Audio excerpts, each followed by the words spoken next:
Bonsoir à tous, ici Tony, bienvenue sur ma chaîne pour une nouvelle vidéo. Dans cette vidéo, on va parler de Avalanche, Avax qui est un concurrent direct à Ethereum. Et on va voir pourquoi Avax sur du moyen long terme peut vraiment montrer des performances extraordinaires et potentiellement dépasser Ethereum sur du moyen long terme. Alors bien évidemment, j'ai déjà précisé que cette vidéo n'est pas un conseil en investissement. Tous les propos qui seront dans cette vidéo sont seulement mon point de vue. C'est à vous de faire vos propres recherches, investir seulement l'argent que vous pouvez me permettre de perdre, etc. Avant que la vidéo commence, il faut aussi que tu saches que tous les jours, je sors une à plusieurs vidéos. Ici, on parle actualité, on fait beaucoup de pédagogie crypto et NFT. Donc n'hésite pas à t'abonner, activer la cloche et laisser un like pour ne rien rater. On va faire le point aussi rapidement sur le marché. On a un Bitcoin à 29 534, donc on a eu une petite baisse normale parce que au cours des derniers jours, il y a eu un gros pump. Je pense que c'est un fake dump, c'est justement pour que les gens vendent leur position pour acheter un peu plus bas. Mais pour moi, la situation reste toujours assez bullish. Donc on a aussi un Ethereum à 2074, on a Polygon Matic à 1,17, Solana à 25 $, on a Avalanche, on va y revenir à 20,44, Chainlink à 8 $, Uniswap à 16,13. D'ailleurs, si vous voulez une vidéo sur Uniswap, n'hésitez pas à me le faire savoir en commentaire. Et il faut savoir aussi que Avalanche reste mon plus gros bag. J'ai, à l'heure où je vous parle, près de 356 Avax, un équivalent de 7300 $. Donc honnêtement, Avalanche, ça fait vraiment longtemps que je les suis, pratiquement depuis début 2021, même avant. Et il faut dire que quand même, Avax a un énorme potentiel, en sachant que pendant le dernier bull run, c'était une Avax season. On avait toute la DeFi qui était pratiquement basée sur Avalanche et aussi un peu la BSC, mais c'était principalement Avalanche. Donc pour moi, Avalanche, rien que ça, montrer qu'il y a eu un certain intérêt pour Avax en 2021 pendant le dernier bull run montre que Avax est super solide. Donc Avax, c'est quoi? Avax, c'est une L1, c'est un concurrent direct à Ethereum. Sur Avax, vous allez pouvoir build, faire des dApps, faire des smart contracts. Il faut savoir que le langage principal sur Avax est Solidity, donc c'est à portée de tous les développeurs. Il faut savoir que Avalanche, on a des TPS, donc des transactions par seconde qui sont illimitées. Ça va dépendre bien évidemment des subnets. On a une transaction qui se termine en 2 secondes. C'est des transactions qui sont super rapides. Il faut aussi savoir que Avax n'est pas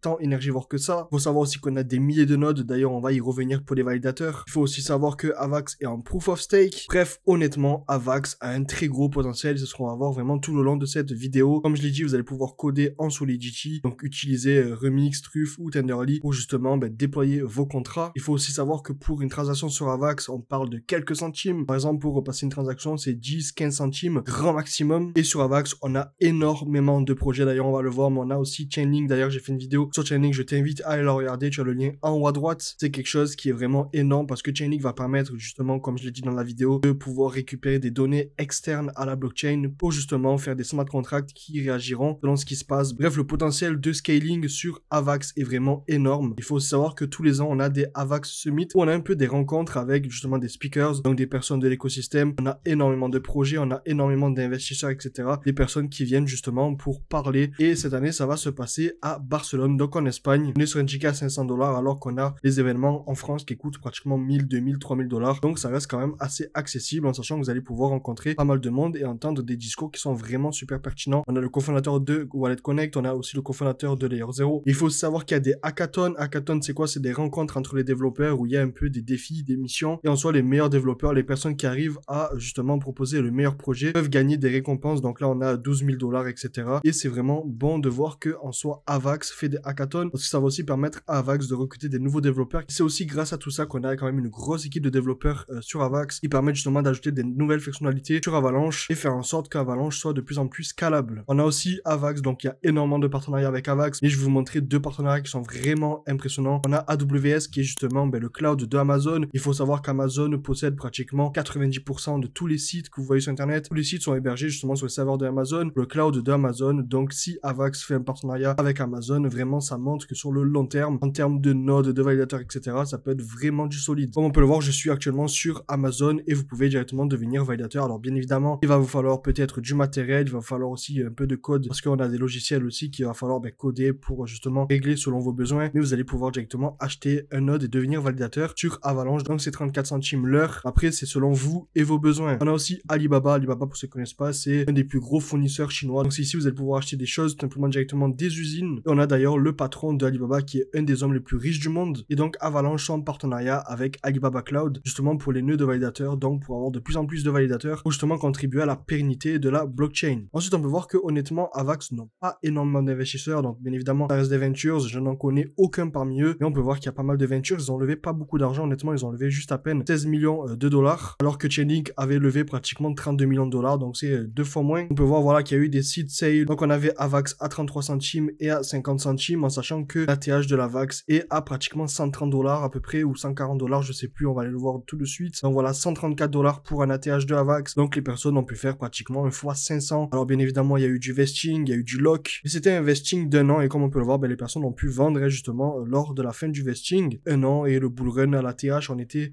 en décembre 2021, il me semble. Voilà, on était en novembre, donc les personnes ont pu vendre déjà leur position. Après, le seul petit souci, c'est que voilà, on a 45% de tokens qui sont en circulation, donc on aura encore un unlock du token, donc potentiellement une chute sur du moyen long terme. Mais vu l'utilité de la blockchain Avax, qui est pour moi le concurrent direct à Ethereum, je pense que sur du moyen long terme, déjà, premièrement, Avax peut retaper son ATH sans aucun doute et potentiellement aller beaucoup plus haut, sachant qu'on a un market cap qui est de 6 milliards et un ATH du coup qui est à 28 milliards. Si on regarde Ethereum, on a un market cap à 247 milliards. Donc je pense que Avax pour moi peut faire encore un x50 sans problème. Après bien évidemment ça reste sur du moyen long terme. x50 on arriverait pratiquement sur un Avax à 1000 $, mais ça reste vraiment du moyen long terme. Je pense que Avax 1000 $ ce serait pas avant 2025-2026, mais pour moi Avax reste une valeur sûre ou presque sûre parce que rien n'est certain dans la crypto. Donc pour moi Avax est une crypto-monnaie à absolument avoir dans son portefeuille. Et pour finir, juste pour vous montrer à quel point Avax est vraiment adopté par énormément de projets. Là c'est juste les projets en termes de DeFi. Donc on a SushiSwap, on a Pangolin. Ensuite en termes d'exchange, pratiquement tous les exchanges ont Avax. On a énormément de tools, on a énormément de bridge, on a énormément de wallets. Pratiquement tous les wallets acceptent Avax Avalanche. On a du NFT, du gaming, on a les oracles dont avec Chainlink. On a la sécurité, on a aussi Gnosis. Bref, on a énormément de choses qui sont dans l'écosystème de Avax. Sur Avax aussi, on a du testnet. Donc vous allez pouvoir faire du testnet pour tester des projets. On a aussi des blockchains privées. Donc si vous voulez faire des projets, une blockchain privée. Bien évidemment, il y a beaucoup de concurrents. On a Solana qui est HS